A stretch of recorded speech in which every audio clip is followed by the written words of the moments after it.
নমস্কার বন্ধুরা, আমি পল্লবী। আমার একটি বাঙালি লাঞ্চ থালি ভিডিওতে আপনাদের সকলকে স্বাগত জানাই। আজকে রেসিপি ব্লগ নিয়ে চলে এসেছি। আজ বানাতে চলেছি সজনে ফুলের বড়া। সজনে ফুলের বড়া বানানোর জন্য ফুলগুলোকে বেসনের মধ্যে ভালো করে কিছুক্ষণ ব্যাটারের মধ্যে চুবিয়ে রেখে দিয়েছিলাম। তার মধ্যে প্রয়োজন মতো নুন, লঙ্কার গুঁড়ো, কিছুটা জিরে গুঁড়ো দিয়ে ভালোভাবে মাখিয়ে দেখুন তেলের মধ্যে ভেজে নিচ্ছি। বেশ অনেকগুলো বানিয়েছিলাম আর এত সুন্দর গোল্ডেন ব্রাউন করে ভাজা হয়েছিল, যেমন হয়েছিল সুস্বাদু তেমন মুচমুচে। অবশ্যই এইভাবে একবার বানিয়ে দেখবেন। আর ব্যাটারটা কিছুক্ষণ মাখিয়ে রেখে দিলে তো আরও মুচমুচে হয়। আর এই শীতকালের দিনে এই সজনে ফুলের বড়া, এরপর তো তখন সবারই বাড়িতে কিছু না কিছু সজনে ফুল, সজনে ডাঁটা তো আসতেই চলেছে। একবার অবশ্যই এই রেসিপিটা বানিয়ে দেখবেন, খুবই সুস্বাদু হয় আর শরীরের পক্ষেও ভালো। সজনে ফুল, সজনে শাক, সজনে ডাঁটা সমস্ত কিছুই তো। আলু দিয়ে মুসুর কলাইয়ের মোটা করে ডাল, সেই জন্য কড়াইয়ের মধ্যে ভালোভাবে দেখুন এখানে শুকনো লঙ্কা, 5 ফোড়ন আর তেজপাতা ফোড়ন দিয়ে দিয়েছি। তার মধ্যে কিছুটা পরিমাণ হলুদ দিয়ে প্রেসারে সিদ্ধ করে রাখা ডাল আর আলুগুলোকে দিয়ে দিলাম। তারপর নেড়ে চেড়ে একটুখানি ফুটিয়ে নিয়ে কিছুটা পরিমাণ আরও জল দিয়ে ভালোভাবে ফুটিয়ে নিতে হবে। এটা আগে থেকেই নুন দিয়ে পুরোটা সেদ্ধ করা, নুন আর কাঁচা লঙ্কা দিয়ে, সেই জন্য এই মুহূর্তে নুনটা অবশ্যই টেস্ট করে নিয়ে তারপর অ্যাড করবেন। দেখুন আরও কিছুটা পরিমাণে জল দিয়ে দিলাম। তারপর ভালোভাবে নেড়েচেড়ে মিক্স করে দিলাম। এরপর ওয়েট করব যে কতক্ষণ ফুটে ওঠে। আর একটু পরিমাণে নুন প্রয়োজন ছিল, সেই জন্য কিছুটা পরিমাণে নুনও দিয়ে দিলাম। দেখুন ভালোভাবে ফুটে গেছে, আমাদের ডালও রেডি হয়ে গেছে। এরপর আমরা আজকে বানাতে চলেছি আলু দিয়ে চিকেন কষা, বেশ ঝাল ঝাল করে অনেকটা পেঁয়াজ দিয়ে। দেখুন সেই জন্য প্রথমেই কড়াইতে দিয়ে দিয়েছি প্রায় 5 টেবিল চামচ মতো সর্ষের তেল। তার মধ্যে দিয়ে দিলাম তেজপাতা, একটা শুকনো লঙ্কাও দিয়েছিলাম আর তার সঙ্গে দিয়েছিলাম একটা ছোটো এলাচ ফাটিয়ে নিয়েছিলাম। তারপর তেলটা ভালোভাবে গরম হয়ে যাওয়ার পর কেটে রাখা কুচি কুচি করে একদম পাতলা ফাইন যে পেঁয়াজগুলো কেটে রেখেছিলাম সেগুলো দিয়ে দিলাম। এখানে রয়েছে বাটা মশলা। বাটা মশলার মধ্যে রয়েছে আদা, রসুন, জিরে, শুকনো লঙ্কা বাটা। তার সঙ্গে দিয়ে দিয়েছি প্রয়োজন মতো হলুদ গুঁড়ো আর ধনে গুঁড়ো। এরপর ভাজা পেঁয়াজের মধ্যে অ্যাড করে দিলাম চিকেনটা নুন আর পাতিলেবুর রস দিয়ে ম্যারিনেট করে রাখা ছিল, তাহলে বেশি পরিমাণে জলটা এর থেকে বেরিয়ে যাবে। দেখুন এরপর নেড়ে চেড়ে ভালোভাবে এটাকে ভেজে নিতে হবে। এভাবে ভালোভাবে চিকেনটাকে বেশ মিনিট 7-8 জন্য ভালোভাবে ভেজে নিতে হবে।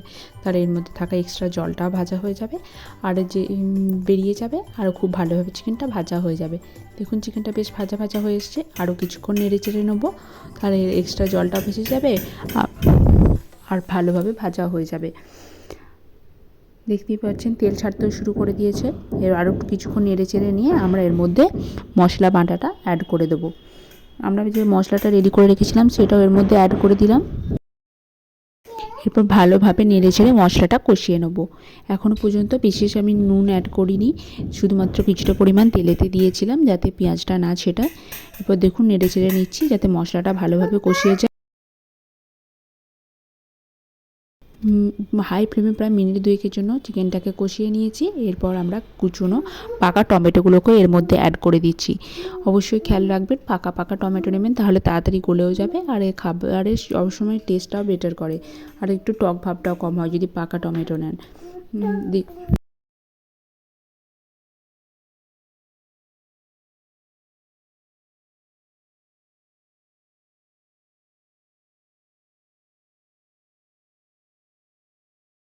বেশ কিছুক্ষণ আমার কষানো হয়ে গেছে।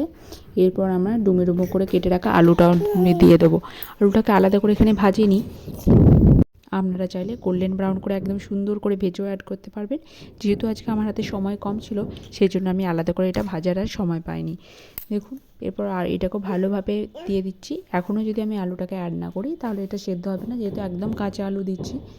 দেখুন বেশ মিনিট 7-8 হয়ে গেছে আর আমার বেশ ভালোভাবে চিকেনটা কষানো হয়ে গেছে। এরপর অ্যাড করে দিলাম প্রয়োজন মতো নুন আর চিনি। তারপরে দেখুন ভালোভাবে এটাকে নেড়ে চেড়ে কষিয়ে নেবো আর পুরো কাজটাই করব একদম লো টু মিডিয়াম ফ্লেমে, নাহলে এই সময় ধরে যেতে পারে।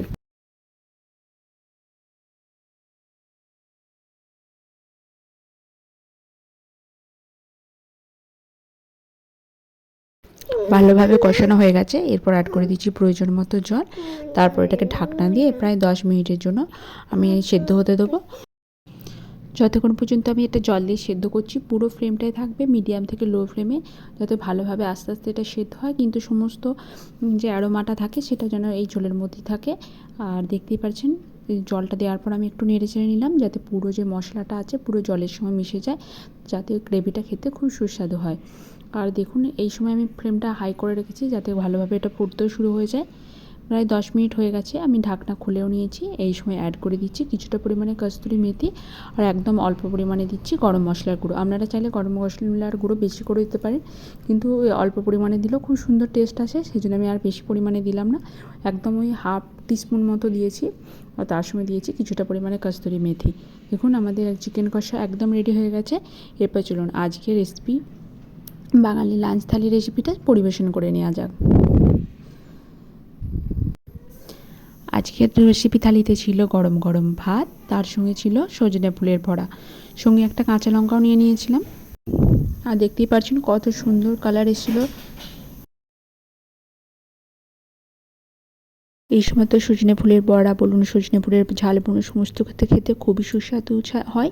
আর তার সঙ্গে ছিল আলু মুসুর কলাইয়ের মোটা করে একটা ডাল, বেশ ঝাল ঝাল করে কাঁচা লঙ্কা পেঁয়াজ দিয়ে বানানো। এই ডালটা খেতে যেমন সুস্বাদু হয়, তেমন স্বাস্থ্যের পক্ষে খুবই নিউট্রিশিয়াস, কারণ এটা প্রচুর হাই রিচ প্রোটিন হয়। আর আজকে যে ছিল আলু দিয়ে চিকেন কষা, একদম গ্রেভি গ্রেভি করে, শেষে একদম মেথি দিয়ে খুব সুন্দরভাবে একদম টেস্টফুল একটা চিকেনের রেসিপি। আশা করি আপনাদের খুবই ভালো লেগেছে। আর শেষ পাতে ছিল টমেটো আর রাঙা আলু দিয়ে একটা চাটনি। এই রেসিপিটা আমি অবশ্যই আপনাদের সঙ্গে পরবর্তীকালে শেয়ার করব। প্লিজ লাইক কমেন্ট করতে ভুলবেন না। ধন্যবাদ।